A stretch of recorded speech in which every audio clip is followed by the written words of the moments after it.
Hi everyone, my name is Amelia and I'm really interested in local histories.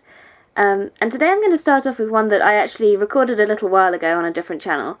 But some people seem to like it, like maybe two, so I thought I'd try remaking it for this new channel, which should do local histories everywhere.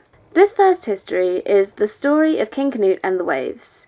Now, King Cnut was a Viking king who conquered England in 1016, and then he became king of Denmark as well in 1018, and he managed to connect the Danish and English cultures and did all kinds of awesome things. But the story that is most known about him is one where he shows himself to be a total jackass. King Cnut says to his followers, "You know what I can do, guys? You know what I can do? I'm so awesome, I can hold back the waves." And his followers were like, "No way, Cnut, you totally can't." He's like, "Let me show you." So he strides out towards the tide and he says to the tide, "Stay back!" And he gets his feet wet. There's a different version of this story though, and this was the version that was told by Henry of Huntingdon in the 12th century. He wrote that Cnut was fed up with his followers, who were all a bunch of flatterers and yes-men. And he said to them, "Look, if I'm this amazing, can I hold back the tides?" And the people are such yes men, they're like, "Of course you could, Cnut! You're amazing!" And so Cnut strides out towards the waves, and once again, he gets his feet wet. The fact that there's so many differences between these stories I think is important though, because it shows what's kind of important to us.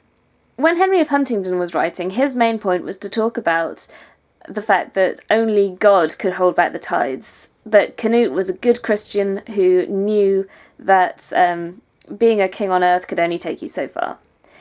Whereas nowadays, we use it as a sort of metaphor for the way that you can only do so much. You can't hold back the inevitable.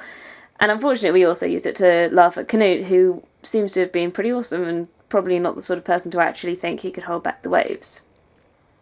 There are a couple of places where this legend could have taken place, if it took place at all. There's Westminster, which at the time was an island, and there's Southampton as well. But the most interesting place is a little village on the south coast of West Sussex, which is called Boshum. It's spelled Boshum, but Boshum is greater and kind of funny. There are two reasons why Boshum works really nicely as the location of this myth. The first is that Cnut actually did have a palace there, and the second is that the tide really affects life in Boshum. The place floods on a very regular basis. The way Boshum floods so regularly really affects the way that people live there. It affects when they can take their cars out and when they can use the roads, and it also affects how they build their houses. Some of them build them with these little mini walls in front of their garden, and others just build the doors so that you have to step over the doorstop like this, which leads to having all of these sort of little mini doors in order to be able to actually get into your house. The sea and the idea of drowning are just such a big part of Boshum's history.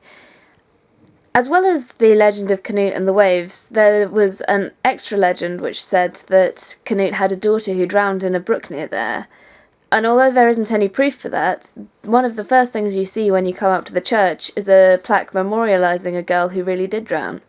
There's a tendency, in medieval history especially, to create legends around areas and then say that that's the truth. For example, you'll say that this giant rock is giant because the devil put it there, or that things have flown in a specific way because they're so sad about the death of Arthur. But the fact is that the legend of Cnut and the waves, while it's a 12th century legend, it only became attached to the town of Boshum in the 18th century.